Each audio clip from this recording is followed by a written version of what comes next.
Hey guys, in this video, I will show you how to use bonus on 22bet. Alright, so let's begin with the video.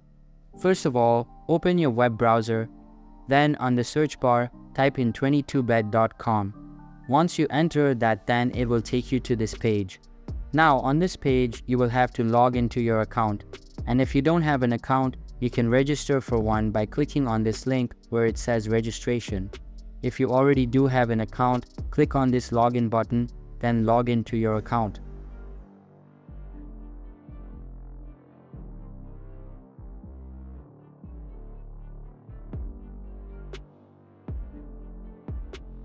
Now, once you're logged in on this top bar, you will see different kind of options from these options.